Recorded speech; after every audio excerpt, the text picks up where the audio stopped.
اور یہ بھی ایک بات یاد رکھو, آج ایک بڑا ایشو چل رہا ہے, وہ کوئی نیب کا چیئرمین ہے جنہوں نے کوئی سیٹنگ ان کی تھوڑی سی آج کل آؤٹ ہوئی ہے. مجھے کسی نے بتایا کل قاری صاحب نے کہ وہ بڑا اسکینڈل بنا ہوا ہے اور ایک لڑکی ان کے پیچھے پڑ گئی تھی اور وغیرہ وغیرہ وغیرہ. تو مجھے اس اسکینڈل سے کوئی غرض نہیں ہے, صحیح بھی ہو سکتا ہے غلط بھی ہو سکتا ہے, ہمیں کوئی بات غرض نہیں ہے. اس پہ جو تبصرے ہم نے جو یوٹیوب پہ نیچے کمنٹس دیکھے, کوئی کچھ گالیاں دے رہے ہیں اس کو, ابے تیری ایسی کی تیسی, ابے تو ایسا آدمی, ابے تو یوں, ابے تو یوں, اور کچھ دفاع کر رہے ہیں کہ یہ فیک ہے. یہ دونوں ہی غلط ہیں. یہ دونوں کیا ہیں؟ غلط. اس کا اصل جواب یہ ہونا چاہیے کہ ایک آدمی سے ایک غلطی ہوئی ہے, اس نے قوم کے سامنے نہیں کی, یہ اس کا اور اللہ کا معاملہ ہے جو جرم ہے, گناہ ہے. زیادہ لتاڑنا اس کو چاہیے جس نے اس کے جرم کو کیا کیا, دنیا کے سامنے ہائی لائٹ کیا. الحم سے لے کے والناس تک اور تمام احادیث ہمیں یہ سکھاتی ہیں کہ ایک آدمی اگر چھپ کے جرم کر رہا ہے تو اس کے گناہ پہ پردہ ڈالو, اس کے گناہ کو لوگوں کے سامنے ہائی لائٹ مت کرو. یہ آیتیں کہاں گئیں, یہ حدیثیں کہاں گئیں؟ اور جتنے لوگ چسکے لے رہے ہیں نا کہ ابے یہ دیکھا ایسا ہے, ابے یہ ویسا ہے, ان میں سے 90% لوگ اپنے گریبان میں جھانک کے دیکھیں, کیا آپ سے ماضی میں کبھی ایسا گناہ نہیں ہوا کہ آپ یہ سمجھتے ہو کہ میرا ماضی اگر پورا یوٹیوب پہ آ جائے تو اس میں کوئی اس قسم کی مسٹیک نہیں نکلے گی, ایسا دودھ کا دھلا ہوا ہوں. پتہ نہیں کیا کیا کرتے رہے ہو آپ, لیپ ٹاپ پہ کیا دیکھتے رہے ہوگے چھپ چھپ کے کمرہ بند کر کے, اور لڑکیوں سے پتہ نہیں کیا کیا باتیں کرتے رہے ہوگے. آپ جیسے یہ چاہتے ہو کہ یار ہم سے اگر غلطی ہو گئی تو اللہ وہ جرم کو کیا کر لے, چھپا لے, کسی کو پتہ چلے تو وہ پردہ ڈال دے. تو ایسے ہی کسی دوسرے سے گناہ ہوتا ہے, چاہے وہ کوئی بھی ہو, تو آپ کی ذمہ داری ہے کہ اس کے گناہ پہ کیا کریں, پردہ ڈالیں.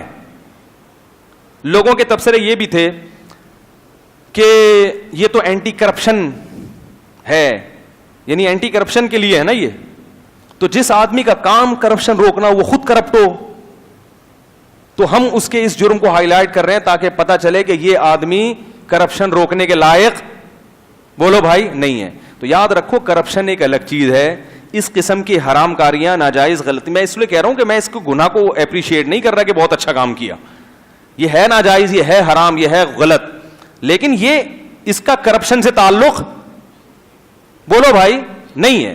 وہ آدمی کرپشن کرتا ہوا پکڑا جاتا, پوری دنیا کے سامنے اس کو لانا چاہیے تھا کہ یہ جس عہدے پر بیٹھا ہوا ہے اس عہدے پر اس کی ذمہ داری ہے کرپشن روکنا, مگر یہ خود کیا کر رہا ہے, رشوت لے رہا ہے, تاکہ لوگوں کو اس کے شر سے حفاظت ہوتی. کسی کا ایسا جرم جس کو اگر ہائی لائٹ نہ کریں تو لوگوں کو نقصان ہو رہا ہو, جیسے ایک آدمی چوری کرتا ہے تو آپ بتا دیں جا کے بھائی یہ چور ہے, ذرا احتیاط کرنا, تاکہ آپ کی جیبیں کیا ہو, محفوظ رہیں.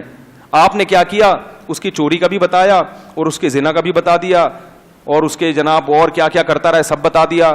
اس کا مطلب کیا ہے کہ آپ لوگوں کو اس کی چوری سے نہیں, آپ تو اس آدمی کو ذلیل کرنے پہ تلے ہوئے ہو, آپ کو ذاتی بغض ہے. تو حدیث کا مفہوم ہے کہ جو لوگوں کے عیوب سے پردے اٹھاتا ہے اللہ قیامت کے دن اس کے عیوب سے بھی پردے اٹھائے گا. اللہ کہے گا تو بڑا فنٹر بنا پھرتا تھا, تو کون سا اتنا نیک تھا. تو مجھے افسوس اس پر ہو رہا ہے کہ ایک بری چیز آئی ہے, بری چیز کو دفن کرنا چاہیے, یوٹیوب سے ہٹانا چاہیے, اور جس عورت نے چپکے سے ویڈیو بنائی سب سے زیادہ چترول اس کے لگنے چاہیے, اس کو کوئی بھی برا نہیں کہہ رہا, خود جا کے باتیں کر رہی. اگر یہ سچ ہے, اگر فیک ہے تو مجھے نہیں, میں اس میں پڑھ ہی نہیں رہا کہ یہ فیک ہے یہ حقیقت ہے. ہمیں کیا کرنا ہے بھائی, کسی سے توبہ کا دروازہ کھلا ہے, اگر گناہ ہوا ہے تو بھائی توبہ کر کے اللہ کو منا لو, اللہ معاف کر دے گا, آئندہ نہیں کرو. تو ہمیں تو اس سے غرض ہی نہیں ہے کہ یہ سچا واقعہ ہے یا جھوٹا واقعہ. اگر بالفرض سچا واقعہ ہے تو اس عورت کو کوئی ملامت نہیں کر رہا کہ کمبخت جب تو اس کے پاس گئی تھی اس سے تو نے گپیں بھی لگائیں, باتیں بھی کی اور بڑے دل لگی کی باتیں کر کے چپکے سے ویڈیو بنائی, تو تجھے یہ حق کس نے دیا تھا کہ ایک آدمی کو ننگا کر دے چوک پہ لا کے. تو چترول کس کے لگنے چاہیے, اس خاتون کے. اس کو کوئی بھی برا بھلا, بلکہ وہ اپریشیٹ کر رہے ہیں, ماشاءاللہ ماشاءاللہ آپ نے ایک آدمی کا راز فاش کر کے قوم کو اس بڑے مجرم سے بچایا. جو کہنے والے ہوتے ہیں وہ اس سے بھی بڑے بڑے جرم بولو بھائی کر چکے ہوتے ہیں. تو مجھے اس سے غرض نہیں ہے کہ وہ نیب کے چیئرمین اچھا آدمی ہے برا آدمی ہے. میں یہ بتا رہا ہوں کہ اسلام نے کسی کی برائی کو چھپانے کا حکم دیا ہے, ہائی لائٹ کرنے کی اجازت نہیں دی ہے. علماء اس کی ایک بڑی پیاری مثال دیتے ہیں کہ دیکھو اگر ایک آدمی بیچ چوک میں گندگی کر دے, قضائے حاجت کر لے, واش روم جانا چاہیے تھا نا اس کو, چھپ کے یہ اس نے بیچ چوک میں کر دیا, یہ برائی کی نا اس نے, آپ نے کیا کیا, ڈنڈی سے لے کے اس کو پوری سڑک میں پھیلا دیا, تو زیادہ برا کون ہے, وہ ہے یا آپ ہیں؟ اس نے تو ایک جگہ کیا تھا, آپ نے کیا کیا؟ تو ایک آدمی نے اگر جرم کیا ہے, اس نے تو بند کمرے میں چھپ کے کیا, آپ نے یوٹیوب پہ وہ جرم, وہ گندگی پوری دنیا میں پھیلا دی. تو جس نے پھیلائی ہے وہ زیادہ گندا ہے, جس نے کی ہے وہ کم درجے کا گندا ہے, اور وہ توبہ کر کے اللہ کو منا بھی سکتا ہے. لیکن جب کسی کا جرم دنیا کے سامنے آ جائے تو وہ اللہ سے 100 دفعہ بھی توبہ کرے, اللہ تو پہلی دفعہ میں معاف کر دے گا, پبلک قیامت تک اس کو بخشنے کے لیے تیار نہیں ہوتی. پبلک ہمیشہ کہے گی یہ وہی تو ہے جس نے یہ کیا تھا. تو کسی کی عزت کا اس طرح سے جنازہ نکالنا, کیا اللہ اس کی اجازت دے سکتا ہے آپ کو؟ کیا شریعت اس کی اجازت دے سکتی ہے؟ عبداللہ بن مسعود رضی اللہ تعالیٰ عنہ کے پاس کچھ لوگ آئے اور کہا کہ فلاں نے زنا کیا ہے. اب چونکہ 4 گواہ تھے تو حد جاری کرنے کا حکم ہے.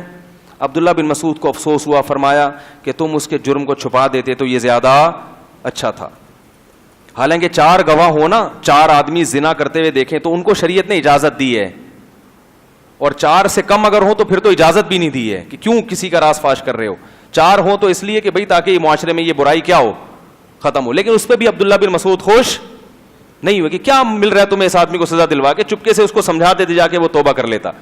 تو لوگ چسکے لیتے ہیں دوسروں کی عزتوں کو اچھال کے, اور جو زیادہ کمنٹس کر رہے ہوتے ہیں, سب کی بات نہیں کر رہا میں, کسی پہ الزام نہیں لگا رہا, ان میں سے بہت سے خود ان سے بڑے بڑے جرائم میں مبتلا ہوتے ہیں, لیکن اپنے جرم چاہتے ہیں کہ ان پہ اللہ پردہ ڈال کے رکھے, دوسرے کا جرم سامنے آیا تو پوری دنیا میں اس کو پھیلا دیتے ہیں. تو یہ اس جرم سے بھی بڑا جرم ہے جو لوگ بولو بھائی کر رہے ہیں. تو یہ اللہ کے غضب سے ڈرنا چاہیے. کہیں اللہ آپ کے جس نے بھی یہ ویڈیو بنا کے ڈالی ہے اس کو ڈرنا چاہیے کہ اللہ تیرے جرائم کو دنیا کے سامنے کہیں ظاہر نہ کر دے.